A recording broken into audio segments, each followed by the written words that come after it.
Yang saya rasa perkara ini tidak didedahkan secara detail, yang mungkin menyebabkan sebahagian daripada orang Islam masih timbul tanda tanya, boleh ke tidak terima hudud?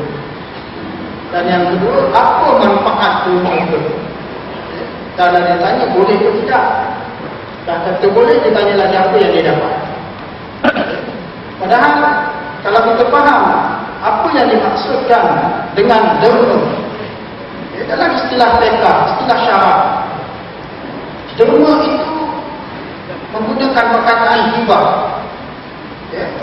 yang mana hibah membawa maksud memiliki sesuatu tanpa ganti, bagi ke orang tanpa mengharapkan orang itu bagi balasan. Bahasa Melayu kita sebut derma. Derma itu dipanggil hibah. Dan perkara hibah ini perkara yang dibenarkan oleh hukum syarak, yang disebut di dalam Al-Quran, disebut di dalam hadis-hadis Nabi sallallahu alaihi wasallam yang mengalahkan perkara ini. Ya.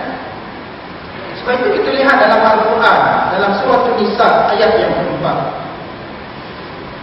Ini nampak ramai wanita, dan ayat keempat ini juga berkaitan dengan wanita. Ya. Dalam ayat yang keempat ini, Allah Subhanahu wa taala menyatakan wa atun nisaa sadaqatihinna nihlah fa in tibna lakum an syai'in minhu nafsa fakuluhu hani'an mari'a.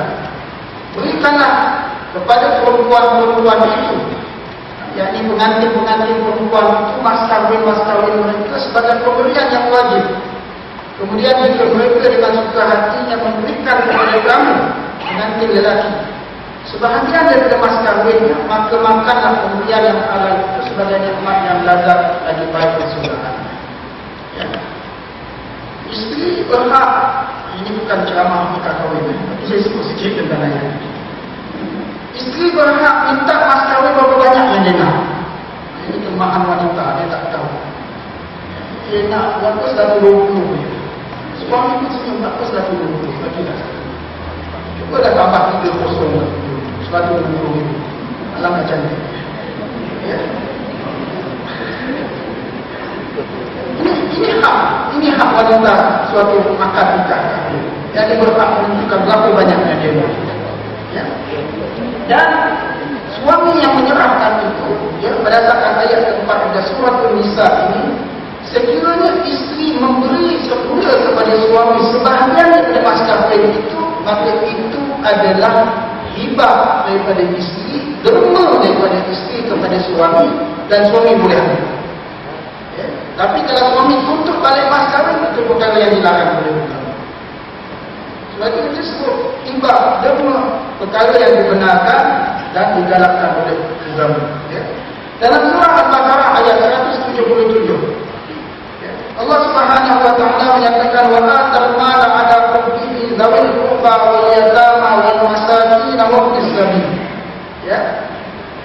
Allah Taala sebut, ya, dan menerima seseorang akan hartanya sedang dia menyayanginya kepada kaum kerabat, anak yatim, orang miskin, orang yang terlantar dalam perjalanan. Inilah perkara kebajikan yang disuruh oleh agama. Daripada permulaan ayat laisal birra an tuwallu wujuhakum qibala al-masyriq wal maghrib walakinnal birra man amana billahi wal yawmil akhir. Ya, bukanlah kebajikan itu kamu menghadapkan muka ke timur dan barat, tetapi kebajikan itu kamu beriman. Setelah beriman, derma. Ya, bukti benarnya iman itu banyak derma, banyak bantu orang. Benarnya imannya kepada Allah. Dalam hadis Nabi sallallahu alaihi wasallam, Nabi menyatakan tahabbu. Salinglah kamu memberi hadiah, maka kamu akan saling berkasih sayang. Artinya Nabi sallallahu alaihi wasallam suruh kita selalu derma. Itu gunakan perkataan derma. Sebab derma dengan sedekah dua yang berbeza. Derma dengan sedekah dua perkara yang berbeza. Sedekah orang mengharapkan ada pahala. Tapi derma orang mati dia tak harap apa-apa, dia bagi. Sebab itu bila kita sebut derma orang, jangan ditanya berapa besar pahala. Walaupun nanti pada penghujung slide ini kita akan bagi tahu betapa besarnya ganjaran yang Allah Subhanahu wa taala berikan kepada orang yang suka menderma. Ya. Sehingga disebut janganlah jiran memandang rendah hadiah atau derma jirannya, walaupun pemberian itu sekadar hadiah, ya, sup kuku kambing. Dia nak bagi sangat sup tu, ya, tapi mungkin dia sayang banyak, dia bagi yang kuku kambing dia bagi. Disebabkan ada kuku kambing itulah orang tahu punya dia bagi sup kuku kambing. Ya. Tapi itu pun kita dilarang daripada memandang hina pemberian orang lain. Nak menyatakan bahawa Islam agama menderma perkara yang digalakkan. Tuan-tuan muslimin muslimat yang dirahmati Allah, saya ingat tadi Datin Lena sudah beritahu banyak kepada kita tentang bagaimana pendermaan itu, yang mana di sini saya petik apa yang disebut oleh Dr. Ali Akbar, Profesor Dr. Ali Akbar, seorang tokoh besar perubatan Islam, perubatan dan memahami hukum akal Islam daripada Arab Saudi, yang banyak menulis buku tentang pendermaan organ. Dia kata derma organ membawa maksud memindahkan anggota sehat daripada penderma kepada penerima bagi menggantikan organnya yang rosak.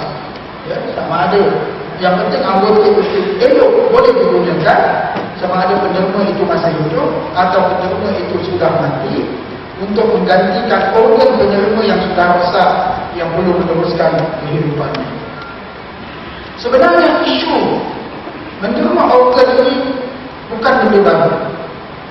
Imam An-Nawawi sekitar 600 tahun yang lalu sudah sebut, ya, dalam tulisan-tulisan beliau. Antaranya ialah, ya, apa yang disebut oleh An-Nawawi, walau fasala azmahu binajasin lidaqdil qadiri fa ma'zur. Ya, kalaulah seseorang itu menyambungkan tulangnya, tak ada tulang lain dah untuk sambung tulang yang patah atau putus itu, terpaksa cari tulang lain yang asalnya adalah najis. Barangkali tulang babi ke, tulang anjing ke, ya, yang mana binatang ini adalah najis, kerana tak ada yang suci, maka ia dibolehkan oleh Imam An-Nawawi. Ya. Dan kalau kita lihat lagi lebih awal lagi daripada itu, ya, apa namanya, nas daripada hadis-hadis Nabi Sallallahu Alaihi Wasallam. Bagaimana Nabi Sallallahu Alaihi Wasallam menunjukkan kepada kita bahawa baginda Sallallahu Alaihi Wasallam melalui mukjizatnya juga melakukan pemindahan anggota. Antaranya, sebab pemindahan anggota itu tidak mesti daripada satu individu kepada individu yang lain.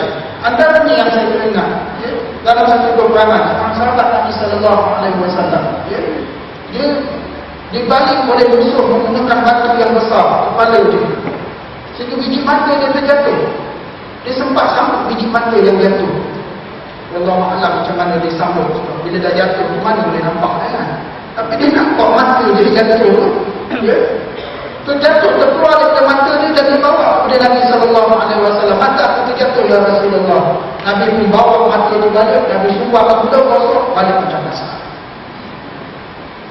Ini mukjizat Nabi Sallallahu Alaihi Wasallam. Tapi yang kita nak sebut, pemindahan itu bukan perkara yang baru. Seorang sahabat Nabi Sallallahu Alaihi Wasallam yang lain berputus tangan dia, ya, lupa Nabi dalam peperangan. Nabi pusat balik tangan dia balik dari seperti yang asal. Istilah macam ini tak banyak. Cuma yang saya nak sebut ialah proses benda yang seakan-akan pemindahan organ, pemindahan anggota, ini bukan perkara yang baru.